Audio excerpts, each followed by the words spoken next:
우리 옆 사람하고 또 저하고 같이 인사를 나누겠습니다. 샬롬, 사랑합니다.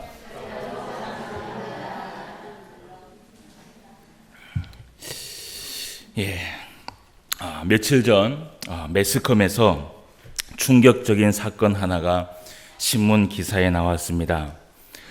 대구에 있는 한 가정의 이야기인데, 중학교에 다니는 여학생 한 명이 6층 아파트에서 투신 자살을 하였다는 소식을 듣게 되었습니다. 이 여학생이 투신을 한 사건의 전말은 이렇습니다. 이 학생은 투신을 한 날 아침에 정상적으로 학교에 등교를 하였고, 등교를 하면서 어머니와 약속을 하기를 하교하는 시간 전에 어머니가 다시 차를 타고 데리러 오겠다고 약속을 하였다고 합니다. 이 학생의 하교 시간은 되었고, 어머니는 교통이 복잡해서인지는 모르겠지만 약 10분 정도 늦게 딸을 데리러 갔다고 이야기를 합니다. 이 아이는 10분이 늦었다고 어머니에게 투덜투덜 대었고, 그 짜증은 집에 도착해서까지 계속해서 이어졌습니다. 집에 도착하자마자 여학생은 어머니의 그 늦은 10분이 매우 화가 났는지 그 짜증은 아버지에게까지 번지게 됩니다. 그리고 아버지는 그 여학생을 다그치며 혼내기를 시작합니다. 신문 기사에는 얼마나 그 여학생을 다그쳤다고 나와 있지는 않지만, 아버지에게 매우 혼이 난 그 여학생은 어머니와 아버지가 보는 눈앞에서 베란다로 가더니 6층의 아파트 건물에서 뛰어내려 버렸습니다. 곧바로 119를 통해서 병원으로 이송을 했지만 도착과 동시에 사망을 하였다고 기록을 하고 있습니다. 저는 이 신문 기사를 보면서 그 가정사에 대한 전체적인 분위기는 제가 모릅니다. 그렇게 해서 제가 이렇다 저렇다 말을 할 수는 없지만, 아버지에게 혼이 났다고 베란다에서 뛰어내려 버린 그 여학생의 죽음을 보면서 아버지의 마음을 한번 생각해 보게 됐습니다. 아버지는 그저 딸에게 어머니가 그렇게 잘못한 것이 없다고 말하고 싶었을 뿐이었을 것입니다. 그러나 그 말을 들은 그 딸은 베란다에서 뛰어내려 죽음을 선택하였고, 그 죽음을 눈앞에서 보아야만 했던 아버지와 어머니의 마음은 아마도 평생을 살면서 씻어버리지 못할 아픔을 간직했다고 생각됩니다. 아마도 아버지와 딸이 서로를 이해하고 좀 더 대화를 하여서 풀려고 했다면 이런 안타까운 일은 막을 수 있지 않았을까라는 생각을 해보게 됩니다. 오늘부터 우리가 보아야 할 이 이사야의 분위기가 사실은 바로 이런 것입니다. 하나님께서 호세아라는 성경에서 호세아 선지자를 통하여서 이스라엘에게 준 메시지가 어떤 메시지냐? 하나님과 이스라엘을 마치 부부관계를 비유하여서 하나님의 심정을 이야기한 성경이 호세아 성경이라면, 이사야 성경은 이 이사야 선지자를 통하여서 아버지와 아들과의 부자지간의 그 관계를 비유하면서 하나님의 심정을 나타내고 있는 말씀이 바로 우리가 보아야 할 이사야의 말씀입니다. 여러분, 이 이사야의 이 말씀의 핵심적인 단어의 두 개를 꼽는다면 심판과 구원입니다. 이사야는 전반부와 후반부 두 분류로 말씀을 나누게 되는데, 1장부터 39장까지의 전반부에서는 이스라엘에 대한 심판을 이야기하고 있습니다. 그리고 40장부터 66장까지 후반부에서는 메시아에 의한 회복의 이야기를 담고 있습니다. 먼저 이제 우리가 살펴볼 이 전반부, 이 이스라엘의 심판에 대해서 우리가 말씀을 드려야 되는데, 사실은 이 심판은 하나님께서 정말 이 이스라엘 백성들을 죽이고자 하는 그 심판이 아니라는 것입니다. 정말 하나님이 이 이스라엘 백성들을 죽이고자 했다면 이미 이 이사야 전에 이 이스라엘 백성들을 전멸을 시켰겠지요. 그러나 하나님은 정말 이 이스라엘 백성들을 심판하고자 하는 이 메시지를 담고 이야기하는 것이 아니라, 어쩌면 하나님의 말씀을 버리고 하나님을 등지고 살아가는 이 이스라엘 백성들을 한번 구원해 보려고, 하나님의 그 자녀로 다시금 돌아오게 하려고 그 구원을 베풀어 주시기 위한 심판이 바로 여기에 담겨 있다는 것입니다. 사실은 이것이 아버지의 마음입니다. 여러분, 자식을 죽이고자 마음을 먹고 혼을 내는 아버지가 있을까요? 그렇진 않을 것입니다. 그 아버지는 무섭고 때로는 위험하고, 그리고 그 아버지가 혼을 낼 때는 마치 자식을 죽일 것 같지만, 그러나 그 아버지의 마음은 항상 한켠에 이 자식이 바로 살기를 원하고 바로 돌아오기를 원하고, 혼을 내고는 있지만, 그 재앙을 주고는 있지만 이 자식이 바른 길을 가도록 하기 위한 아버지의 마음이라는 것이지요. 이 이사야 1장 1절에서 이야기하는 이 말씀은 이사야 책 전체의 표제를 이야기하고 있습니다. 그리고 이제 2절부터 9절까지의 말씀, 오늘 우리가 본문으로 살펴본 이 말씀을 우리가 보면, 아버지가 하나님 아버지가 자식인 이스라엘 백성들에게 마치 편지를 쓰듯이 편지를 쓰고 있습니다. 여러분, 우리가 2절 말씀부터 9절까지 말씀을 다시 한번 확인해 보도록 하겠습니다. 하늘이여 들으라, 땅이여 귀를 기울이라. 여호와께서 말씀하시기를 내가 자식을 양육하였거늘 그들이 나를 거역하였도다. 소는 그 임자를 알고 나귀는 그 주인의 구유를 알건만은 이스라엘은 알지 못하고 나의 백성은 깨닫지 못하는도다 하셨도다. 슬프다, 범죄한 나라요, 허물진 백성이요, 행악의 종자요, 행위가 부패한 자식으로다. 그들이 여호와를 버리며 이스라엘의 거룩하신 이를 만물이 여겨 멀리하고 물러갔도다. 아멘. 4절까지 말씀을 먼저 보겠습니다. 오늘 이 말씀에 보니까 이사야가 이르기를, 하나님께서 이 이스라엘 백성들에게 이야기하는데 내가 자식을 양육하였다라고 얘기합니다. 여러분, 이 양육하였다라는 이 단어가 히브리어 원어에 보면 내가 기르고 키운 자식이라는 그 뜻이 담겨 있습니다. 하나님은 이 이스라엘 백성들을 기르고 키우면서 여기까지 하나님이 인도해 주시고 함께 하였습니다. 그런데 오늘 말씀해 보니까 그 자식과 같은 이 이스라엘 백성들이 하나님을 거역하였도다라고 이야기를 합니다.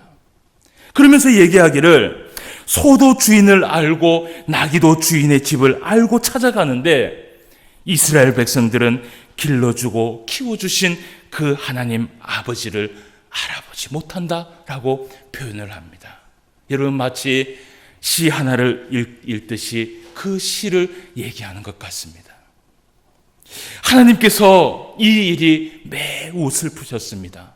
얼마나 슬프셨는지 오늘 4절에 말씀하시기를 슬프다라고 얘기합니다. 여러분, 하나님께서 왜 슬퍼하셨을까요? 하나님께서 슬픈 이유는 단 한 가지입니다. 오늘 4절에서 이야기한 것처럼 이 이스라엘 백성들이 여호와를 버린 것에 대한 슬픔이 여기에 담겨 있습니다. 그리고 두 번째는 하나님을 만홀히 여기면서 그 이스라엘 백성들이 멀리하고 물러갔다라는 것입니다.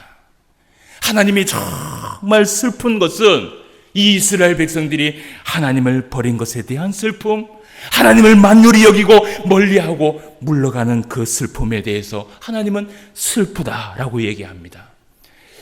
여러분, 부모님에게 정말 불효가 무엇일까요?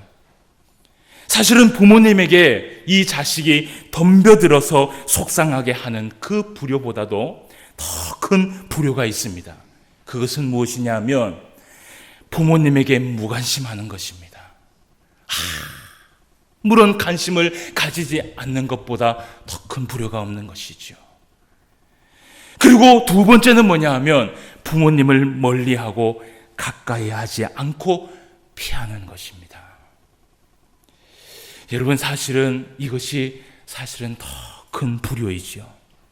이스라엘 백성들은 끊임없이 하나님을 등지고 끊임없이 하나님을 버리고 더 나아가서 우상을 섬기면서 하나님을 진노하게 했던 것이 바로 이스라엘 백성들입니다.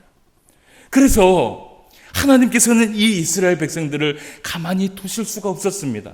왜냐하면 이 이스라엘 백성들은 하나님의 자식이기 때문이에요. 그래서 그 하나님의 자식인 이 이스라엘 백성들을 돌아오게 하려고 하나님께서 매를 드십니다.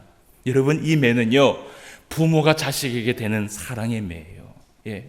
그 매를 들었는데 하나님께서 매를 들고 여러분 어떤 일이 일어났느냐? 그것이 바로 6절에서 9절까지의 말씀이 하나님께서 매를 든 사건에 대해서 이야기를 하고 있는 것입니다. 우리가 한번 말씀을 보도록 하겠습니다. 발바닥에서 머리까지 성한 곳이 없이 상한 것과 터진 것과 새로 맞은 흔적뿐이거늘 그것을 짜며 싸매며 기름으로 부드럽게 함을 받지 못하였도다. 너희의 땅은 황폐하였고 너희의 성읍들은 불에 탔고 너희의 토지는 너희 목전에서 이방인에게 삼켜졌으며 이방인에게 파기됨같이 황폐하였고 딸 시온은 포도원의 망대같이 참외밭에 원두막같이 에워싸인 성읍같이 겨우 남았도다. 만군의 여호와께서 우리를 위하여 생존자를 조금 남겨두지 아니하셨다면 우리가 소돔 같고 고모라 같았으리로다. 아멘. 아멘. 여러분, 하나님께서 매를 들어서 이들에게 징계를 내렸는데 오늘 말씀의 9절 말씀에 얘기하기를 하나님께서 만약에 조금이라도 이 이스라엘 백성들에게 은혜를 베풀어 주시지 않았더라면 마치 소돔과 고모라와 같이 이 이스라엘 백성들이 망하게 되었을 것이다 라고 이사야는 이야기하고 있습니다. 여러분, 우리 하나님은요, 사실 좀처럼 매를 들지 않으시는 분이세요. 제가 이 성경을 처음부터 끝까지 계속해서 살펴봐도요, 우리 하나님만큼 인내가 많으신 분은 없으신 것 같아요. 예. 그리고 우리 하나님만큼 정말 인자가 풍부하신 분도 없으신 것 같아요. 그런데 성경에 하나님께서 한 번 딱 매를 드시면요, 하나님이요, 사실은 그 매를 들고 살짝 스치기만 해도 여러분, 이 백성들이요, 정신을 못 차린다는 것이에요. 여러분, 이 사람의 이 아버지인 아버지에게 맞아도 여러분 얼마나 아픕니까? 근데 여러분, 하나님께서 매를 드는 그 순간은요, 우리가요, 그것을 감당할 수가 없습니다. 제일 중요한 건 뭐냐 하면 하나님이 매를 드시지 않도록 우리가 하나님의 말씀을 잘 들어야 된다는 것이죠. 그런데 오늘 이 이스라엘 백성들은 하나님께서 화가 나셨고 하나님께서 매를 들 정도로 이러한 상황이 왔다라는 것을 여러분 얘기합니다. 그래서 이사야 1장에서는 오늘 이 이사야가 이미 매를 한번 맞은 이 이스라엘 백성들에게 이 이사야의 말을 전하고 있습니다. 그러면서 10절 말씀에 이사야가 뭐라고 얘기하느냐 하면 10절 말씀을 함께 봅시다. 너희 소돔의 관원들아, 여호와의 말씀을 들을지어다. 너희 고모라의 백성아, 우리 하나님의 법에 귀를 기울일지어다 라고 얘기를 합니다. 오늘 이 이스라엘 백성들에게 얘기하기를 여호와의 말씀을 들어라, 그리고 여호와의 하나님의 법에 귀를 기울여라 라고 얘기를 합니다. 여러분, 여기에서 하나님의 이 법이라는 것이요, 사실은 히브리어에 보면 하나님의 교훈이라고 이야기를 합니다. 그러니까 오늘 이 말씀은 뭐냐면 하나님께서 자식된 이 이스라엘 백성들에게 교훈할 것이 있다라는 것이에요. 가르칠 것이 있다라는 것이에요. 그러면서 이 이사야가 하나님의 그 교훈에 귀를 한번 기울여 봐라 라고 이야기를 합니다. 사랑하는 성도 여러분, 우리는 모두 다 하나님의 자녀인 줄 믿습니다. 예, 오늘 우리가 하나님의 자녀라면 우리가 잘못을 하지 않았다 할지라도 오늘 이 이스라엘 백성들의 잘못된 그 부분이 어떤 부분인지 하나님의 교훈을 우리가 듣고 순종하며 나아갈 필요가 있다고 생각합니다. 그래서 오늘 하나님의 이 교훈을 하나님이 자식에게 마치 가르침을 가리고자 하는 그 교훈을 제가 세 부분으로 나누어서 말씀을 좀 이야기를 하려고 합니다. 첫 번째는 뭐냐면 11절부터 15절까지의 말씀입니다. 우리가 먼저 하나님의 그 교훈을 한번 읽어보도록 하겠습니다. 11절 말씀입니다. 여호와께서 말씀하시되 너희의 무수한 재물이 내게 무엇이 유익하뇨? 나는 순양의 번제와 살찐 짐승의 기름에 배불렀고 나는 수송아지와 어린 양이나 순염소의 피를 기뻐하지 아니하노라. 너희가 내 앞에 보이러 오니 이것을 누가 너희에게 요구하였느냐? 내 마당만 밟을 뿐이니라. 헛된 재물을 다시 가져오지 말라. 분향은 내가 가증히 여기는 바요, 월삭과 안식일과 대회로 모이는 것도 그러하니 성회와 아울러 악을 행하는 것을 내가 견디지 못하겠노라. 내 마음이 너희의 월삭과 정한 절기를 싫어하나니 그것이 내게 무거운 짐이라. 내가 지기에 곤비하였느니라. 너희가 손을 펼 때에 내가 눈을 너희에게로 가리고 너희가 많이 기도할지라도 내가 듣지 아니하리니 이는 너희의 손에 피가 가득함이라. 아멘. 오늘 하나님께서 이 이스라엘 백성들에게 처음으로 가리키고 있는 것이 무엇이냐? 하나님께서는 무수한 재물을 가지고 나오는 그 형식적인 재물에 대해서 이야기를 합니다. 그 재물은 이미 하나님께서 얘기하기를 내가 배가 불렀고 이제는 그 재물을 나한테 아무리 가지고 와도 전혀 하나님은 기뻐하지 않는다고 이야기합니다. 하나님 앞에 안식이라고 모임이 있다고, 하나님 앞에 예배를 드린다고 모이면서 하나님 앞에 찬양하고 기도하면서 예배를 드리는데 그 형식적인 예배는 하나님이 이제 받기가 싫다는 것이에요. 그러면서 13절 말씀에 하나님께서 얘기하기를 성회와 아울러 악을 행하는 것을 어떻게 한다고요? 견디지 못하겠다라는 것이에요. 하나님이 제일 견디지 못하는 것이 무엇이냐면 성회와 어울러 악을 행하는 것. 이것이 무슨 말이냐? 교회에서는 거룩한 모습으로 하나님 앞에 예배를 드리며 나는 하나님 앞에 거룩한 백성이라고 이야기를 하면서 예배를 드리고 문을 빠져나가면 동시에 그 삶에 나아가서는 악을 행하는 우리의 그 이중적인 모습이 하나님께서는 이제 견디지 못할 정도로 보기가 힘들다라는 것이에요. 여러분, 하나님께서 가장 싫어하는 것이 무엇이냐? 바로 이중적인 삶을 살아가는 것입니다. 여러분, 그것을 가리켜서 오늘 13절 말씀에서 뭐라고 얘기하냐면 하나님께서요, 헛된 재물을 나한테 가져오지 말라라고 얘기해요. 헛된 재물. 여러분, 우리가요 하나님 앞에 나오면서 거룩한 예배를 드리면서요, 그러면서 우리가 이 거룩한 삶을 이어가지 않을 때는요, 하나님 앞에 나오는 그 모든 재물은 무슨 재물이냐? 헛된 재물이라고 이야기를 해요. 헛된 재물. 이것은 마치 가인이 드렸던 재물과 똑같은 것입니다. 하나님은요, 창세부터 지금까지 변함없이 하나님은 이런 재물을 싫어하십니다. 정말 하나님께서 원하시는 재물은 무엇이냐? 우리들의 산재물을 하나님이 기뻐하신다는 것이에요. 그래서 15절 말씀에 보면 하나님께서 얘기하기를 너희가 손을 펼 때에 내가 눈을 너희에게서 가리고 너희가 많이 기도할지라도 내가 듣지 아니하리니 그 이유는 너희 손에 피가 가득합니다 라고 얘기를 합니다. 사랑하는 성도 여러분, 오늘 하나님은 이스라엘 백성들에게 정말 너희에게 눈을 가리고 싶고 기도할지라도 듣고 싶지 않다고 말을 하는 것, 이것은 사실 하나님의 본심이 아닙니다. 눈을 열어서 늘 살펴보고 싶고 귀를 열어서 늘 듣고 싶지만 우리 안에 있는 죄악으로 인해 하나님이 함께 할 수가 없다는 것이에요. 바로 이것을 얘기하고 있는 것이에요. 하나님은 언제나 재물만 받으시는 분이 아니라는 것을 우리는 가인과 아벨을 통하여서 살펴본 바 있습니다. 여러분, 우리가 이것을 알아야 됩니다. 하나님은 우리에게 언제나 은혜와 은총을 베풀어 주시는 분이라는 것을 기억하시길 바랍니다. 이것은요, 창세기부터 지금까지 변함없는 하나님의 창조의 원리입니다. 하나님은 아담과 하와를 만들어 놓고 그들에게 제일 좋은 그 동산을 주었고, 하나님은 모든 사람들을 만들어 놓고 그들에게 계속해서 은혜와 은총을 베풀어 주셨던 분이 바로 우리 하나님이세요. 사실은 지금도 우리에게 지금도 하늘의 문을 여시사 우리에게 은혜와 은총을 베풀어 주시는 분이 바로 우리 하나님이십니다. 그런데 문제는 무엇이냐? 우리의 죄악의 구름이, 우리 안에 있는 그 손에 있는 그 피가 사실은 하나님의 그 은혜를 덮고 있다라는 것입니다. 그래서 하나님께서 이사야를 통하여서 두 번째 교훈을 주기를 16절 17절 말씀을 함께 봅시다.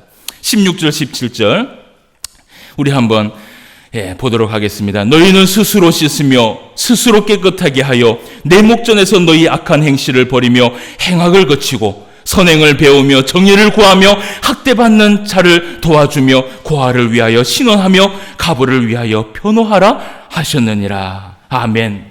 하나님께서 하나님의 백성들에게 진심으로 원하는 것은 무엇이냐? 오늘 16절에서 얘기하기를 스스로 씻으며 스스로 깨끗하게 하기를 원하신다라고 얘기합니다. 그렇다면 여러분, 우리가요, 과연 우리 스스로 우리를 씻길 수 있고 우리 스스로 우리를 깨끗하게 할 수 있는가? 여러분, 로마서 3장 10절 말씀에 보면요, 의인은 없나니 하나도 없으며 라고 말씀하십니다. 여러분, 이 말은 뭐냐면요, 사람은 스스로 죄를 씻고 깨끗하게 할 수 없다라는 것이에요. 그런데 오늘 하나님께서는 우리들에게 스스로 씻으며 스스로 깨끗하기를 원하신다라고 얘기를 해요. 이것을 가지고 델리치라는 이 복음주의 신학자가 있습니다. 이 신학자가 이 이사야 1장 16장 말씀을 주석을 하기를 뭐라고 얘기하냐면, 씻는 것은 한 번에 드리는 회개를 의미하고, 그리고 깨끗하게 하는 것은 날마다 이루어지는 점진적인 성화다라고 표현을 했어요. 그런데 여러분, 이 회개와 성화는요, 공통점이 있습니다. 이 회개와 성화는 두 가지 모두 다 우리가 스스로 이룰 수 없다라는 것이에요. 그런데 이것은 누구만이 할 수 있냐? 하나님만이 할 수 있는 하나님의 능력입니다. 그런데 또 한 가지, 이 두 가지 모두 공통점이 하나 있습니다. 사람의 의지가 없으면 하나님도 하실 수 없다는 것입니다. 사람의 의지와 하나님의 능력이 함께 만났을 때 이 회개와 성화가 이루어진다는 것이에요. 그래서 하나님께서는 이 이스라엘 백성들에게 대화를 하기를 원했습니다. 이것이 하나님의 방법이에요. 여러분, 우리가 17절, 18절 말씀을 함께 봅시다. 18절부터 20절까지의 말씀을 우리가 한번 보도록 합시다.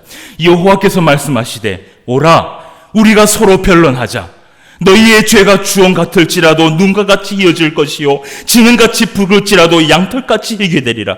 너희가 즐겨 순종하면 땅의 아름다운 소산을 먹을 것이요 너희가 거절하여 배반하면 칼에 삼켜지리라. 여호와의 입의 말씀이니라. 아멘. 예. 세 번째 교훈이 바로 이것입니다. 하나님께서 말씀하시기를, 우리의 죄가 아무리 주홍 같다 할지라도 하나님 앞에 회개하며 나오면 그 죄는 눈과 같이 희어질 것이다 라고 얘기합니다. 그 죄가 진홍같이 붉을지라도 하나님 앞에 나오면 양털같이 희게 될 것이다 라고 말씀합니다.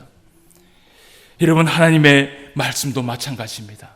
그 말씀을 스스로 즐겁게 여기며 스스로 순종하며 하나님 앞에 살아가면 아름다운 소산과 은혜와 복을 우리에게 부어주실 것이라고 오늘 성경은 약속을 하고 있습니다. 사랑하는 성도 여러분, 하나님께서 이스라엘 백성들에게 원하셨던 것은 무엇일까요? 아버지로서 자식에게 하고 싶었던 말이 무엇일까요?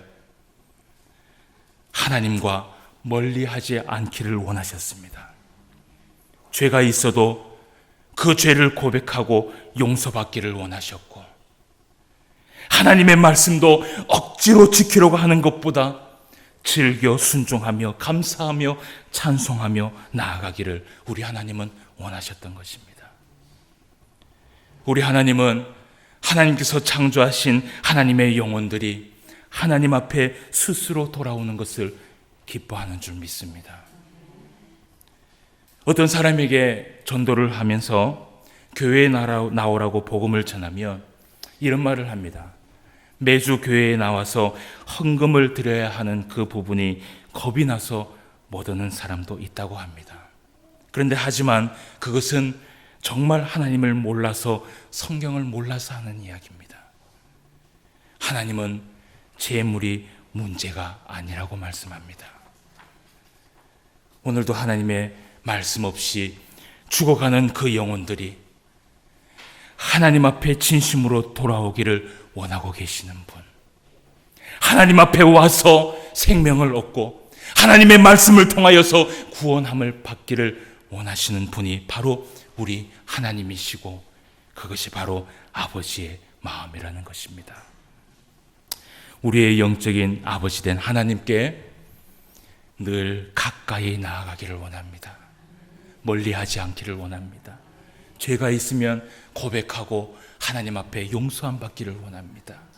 그렇다면 그 인자하시고 능력이 많으시고 사랑이 많으신 하나님께서 오늘도 품어주시고 안아주시며, 잘했다 내 아들아, 내가 돌아오기를 내가 원하였다 라고 하나님께서 말씀하시면서 큰 사랑과 은혜를 우리에게 부어주실 것이라는 것입니다.